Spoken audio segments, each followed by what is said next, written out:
The metal hatch hissed open. A sharp blast of cold, recycled air swept into the narrow corridor as Commander Elias Vaughn stepped through. The flickering lights above did little to dispel the eerie quiet of the derelict star station. It hung in orbit above the collapsed star like a forgotten grave marker, dead, silent, off the charts for over 15 years. No crew remained. No transmissions. No welcome. And yet, one life form still registered inside. Human biosignature confirmed. The AI's voice rasped through static, then paused. Caution. Proximity to subject A09 is lethal. Elias narrowed his eyes. Perfect. That was exactly why he'd come. She sat at the far end of the observation chamber, framed by a warped transparent alloy wall. Her skin shimmered with a faint blue glow, pulsing faintly like a heartbeat. Her body was humanoid, exquisitely proportioned, but utterly alien. Silk and silver hair spilled over her shoulders. 4 glowing runes pulsed faintly along her collarbone. She wore no protective suit. She needed none. Elias stared. She didn't look like a monster. She looked lonely. You're not with the others, she said softly, voice humming like wind chimes in low gravity. They never stared like that. I'm not here to study you, Elias said, approaching the interface panel. I'm here to understand what they did to you. Her gaze sharpened. Then you're too late. Elias Vaughn was many things, a soldier, a strategist, and above all, a man who didn't flinch. But even he felt the burn of dread crawling down his spine as he stood there, watching her movements, fluid, graceful, careful not to touch anything. Not even herself. The isolation wasn't a choice. It was engineered. I'm Elias, he said. Commander, Earth Recon. And you? The alien tilted her head. I haven't used a name in years. Her lips curled, not quite a smile. But once I was Rav Kali. The walls around her cell were scorched. Metal warped and buckled near her resting bench. A camera dome above had melted partially, its sensors blackened. The report said any organic matter within 2 meters of her lasted seconds. Human tissue disintegrated. Bone liquefied. But she was alive. And she was aware. And despite everything, she didn't beg. You're not wearing a suit, Rav Kali said, eyeing him with both amusement and caution. Suit wouldn't matter, Elias replied. My orders were to observe you from orbit. That's what they told me to do. But I don't follow orders like I used to. Her eyes, crystalline and possibly violet, narrowed slightly. You want to see how close you can get before you die? He stepped forward, stopping at the red safety line burned into the floor. He was now 3 meters from the containment seal. No, he said. I want to talk to you. Without walls. Elias leaned against the railing, observing her through the distorted barrier. You killed 8 researchers. Do you remember it? No, she said. I remember them screaming. I remember the smell of their flesh melting. I was unconscious. My body protected itself. They said you begged them to kill you afterward. I did. Silence stretched between them. The hum of machinery, the low hiss of the station's strained life support, the distant groan of metal settling, it all pressed in like ghosts whispering at the edges of hearing. But you didn't die, he said. She lifted her eyes. Neither did they. I carry all of them. I dream of them begging me to stop. Even though I never moved. Backstory collided with intent. Rav Kali was created, not born, into this prison. Part of a joint project between human scientists and the fallen Zyratahi Empire. Genetic enhancements to adapt alien bodies for deep space survival. But something went wrong. Or maybe it worked exactly as intended. They turned her into a walking weapon. But they never expected her to live. Elias tapped the display on his wrist. His vitals were stable. Heart rate, elevated but normal. Radiation minimal. No biological decay. Strange. He'd been exposed for over 10 minutes. There should have been signs by now. But there was nothing, just warmth. I shouldn't be alive, he muttered. Ravkali watched him with quiet intensity. You're different. I felt it when you entered. The field around me doesn't push against you like it did the others. You're saying I'm immune? I'm saying, she said carefully, I want to touch you. But I'm afraid of what it might cost. He laughed once, dry, but genuine. First time someone's told me that.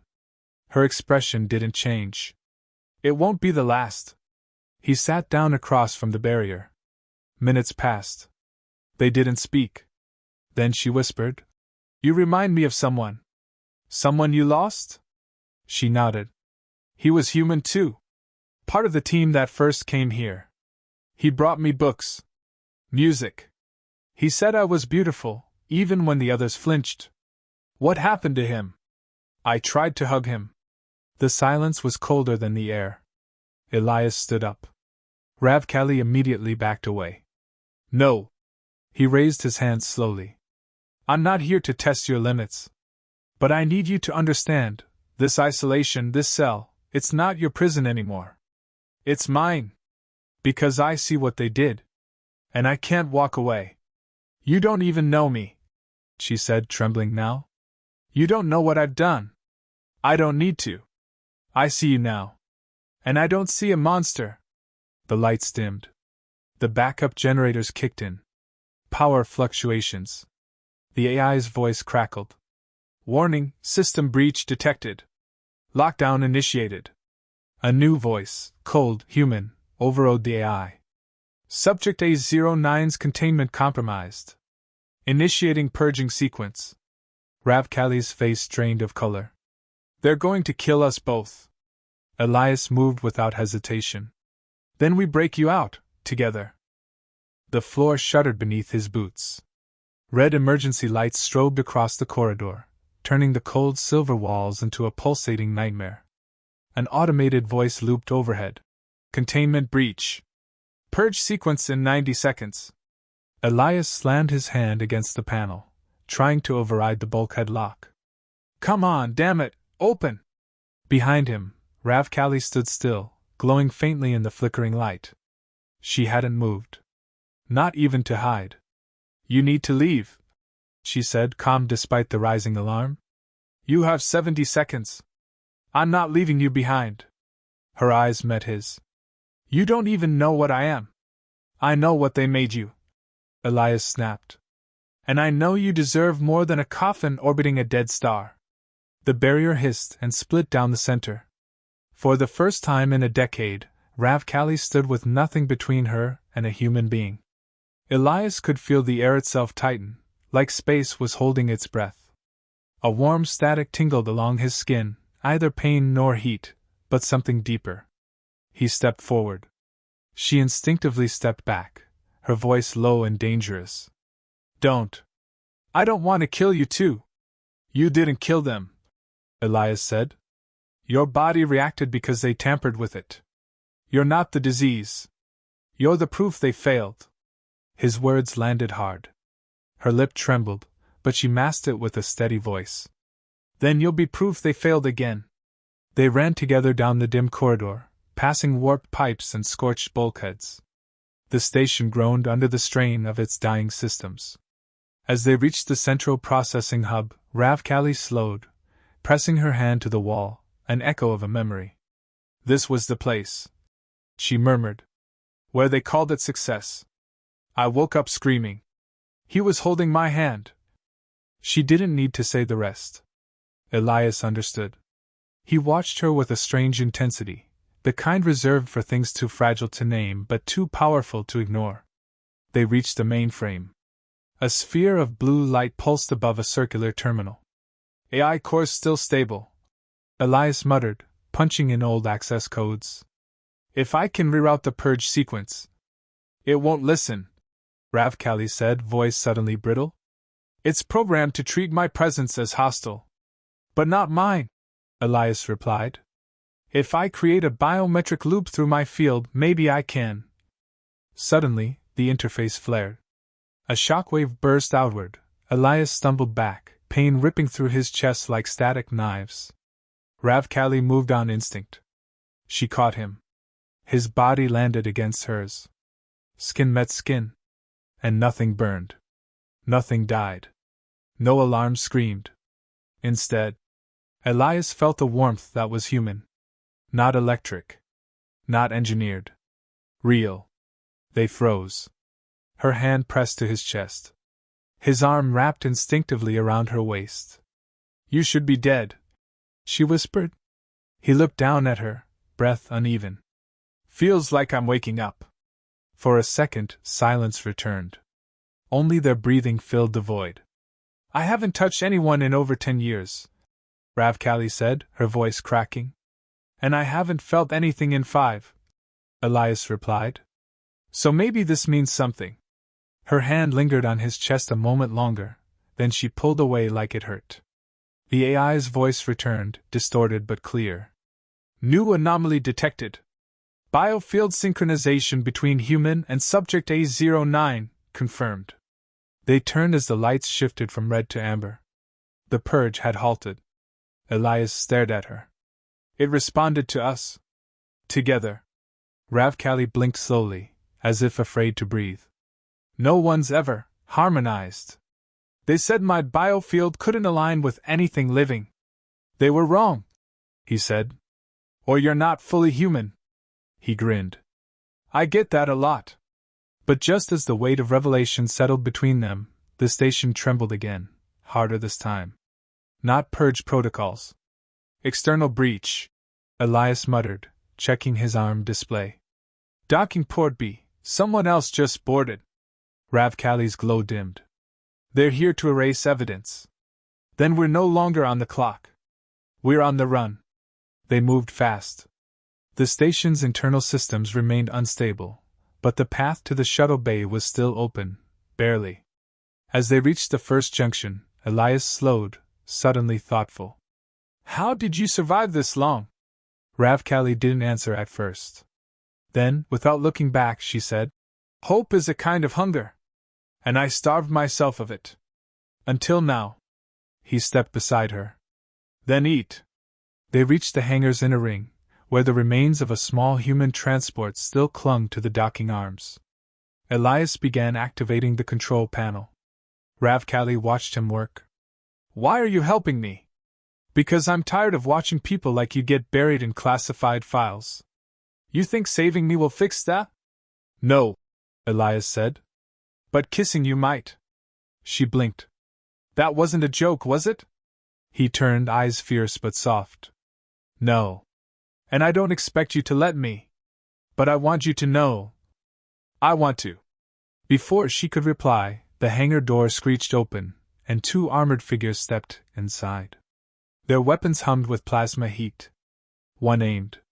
The other shouted, "Step away from the subject!" Ravkali didn't move. Elias stepped in front of her.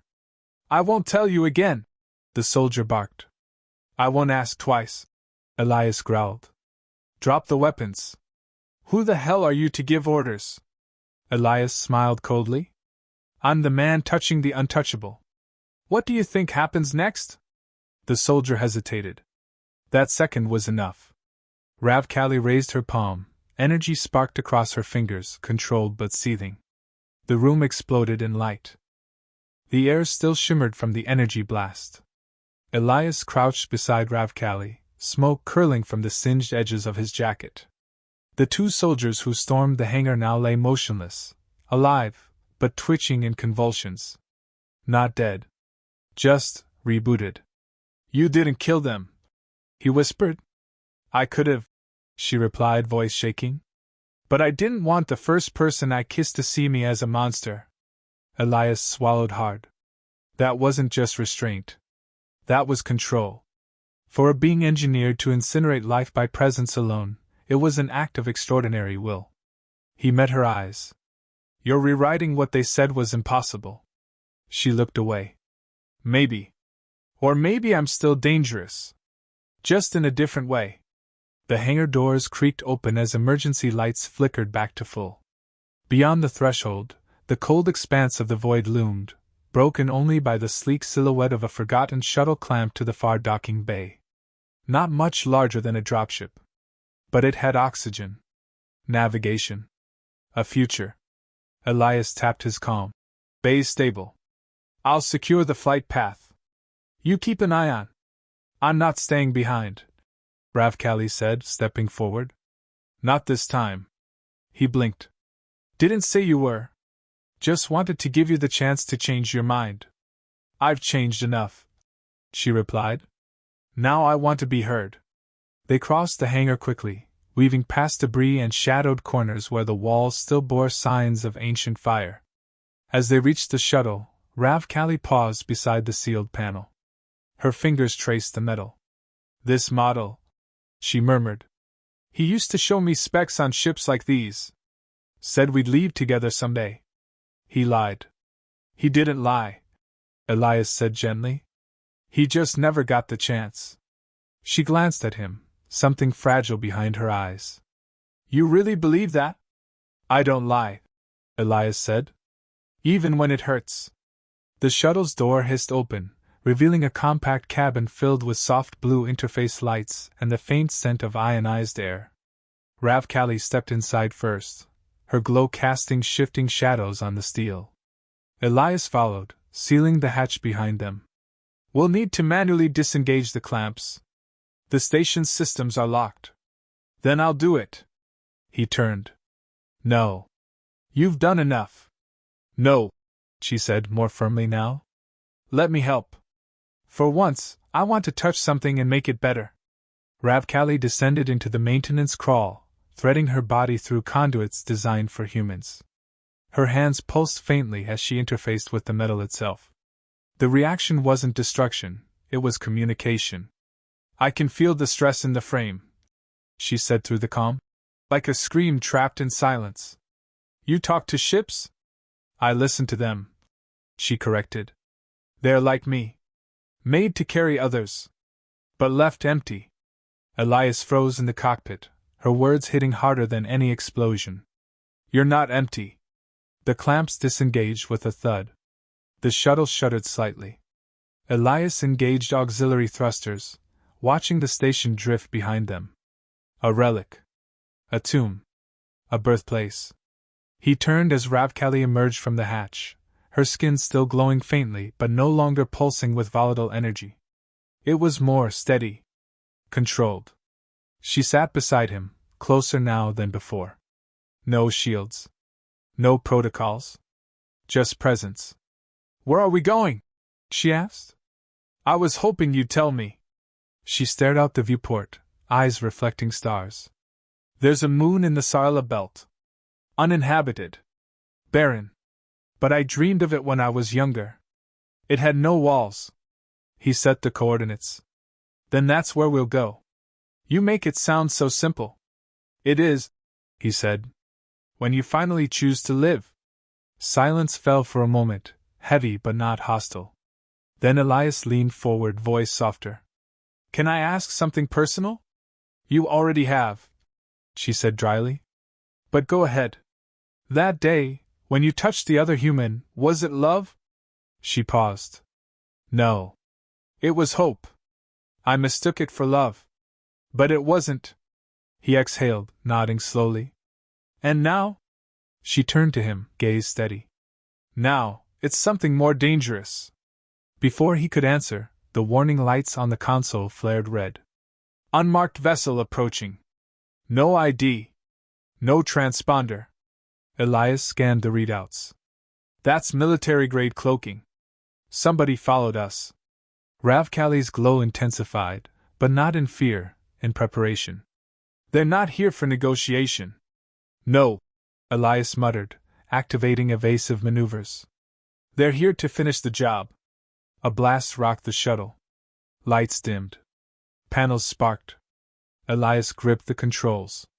We won't outrun them. Then we don't run, Ravkali said calmly. We burn. She reached for him. He met her halfway. Their hands clasped. Her field surged around them, not in destruction, but in harmony. The ship's damaged systems surged to life.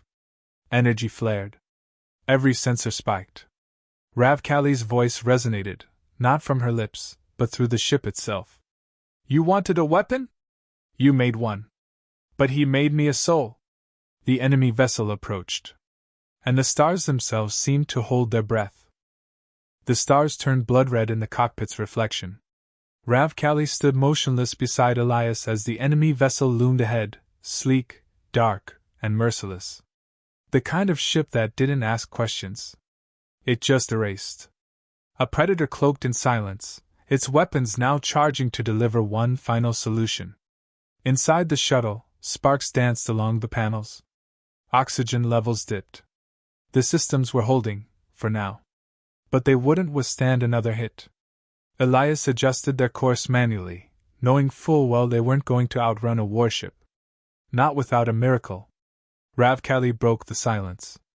They were always afraid this would happen. That you'd escape? That I'd be loved. Elias turned to her. She glowed brighter now, not with instability, but intensity. Controlled. Beautiful. She wasn't flaring in panic. She was radiating purpose. You don't have to do this, Elias said softly. We can find another way. Her gaze met his, filled with heat and ache and clarity. There is no other way. I've always been a weapon. But now I know what I want to protect. He stepped closer. You think I'm going to let you face them alone? No, she whispered, stepping into him. I think you're going to help me end this. He touched her face. No armor. No gloves. His bare hand cupped the side of her cheek, and her glow wrapped around him like a second skin. There was no pain. Only warmth. The sensation of coming home through fire. You still scare me, he said truthfully. She leaned in, breath warm. Good. I scare myself. Their lips met, slow at first, like a test against fate. Then deeper, urgent. A kiss that tasted of defiance and mourning and everything that might have been lost, but wasn't. Her glow flared in time with her pulse, and this time, the ship responded with them. The shuttle surged forward. Not on fuel. Not on thrust. But on the fusion of two fields, human and Zyratahi, aligned at last. The consoles lit up. Systems healed. Burned circuits pulsed with fresh power. She's amplifying, Elias muttered in awe. Rav Kali's hands rested on the NAV panels, her presence flowing into the ship's nervous system. I'm not destroying. I'm giving life. Outside, the enemy ship locked on. Inside, two souls fused into a singular frequency. The first blast struck, then vanished. Energy warped around their vessel like water over stone. The second shot met a shimmer mid-space and scattered harmlessly. The enemy hesitated. Elias grinned. They're rethinking things. Not for long, Rav Kali said. Her voice carried through the ship like song. They only know how to kill what they fear. So we make them fear something bigger. They turned toward the warship. Their shuttle, now pulsing like a living organism, moved with unnatural grace, weaving between weapon arrays and targeting nodes. Elias handled the helm.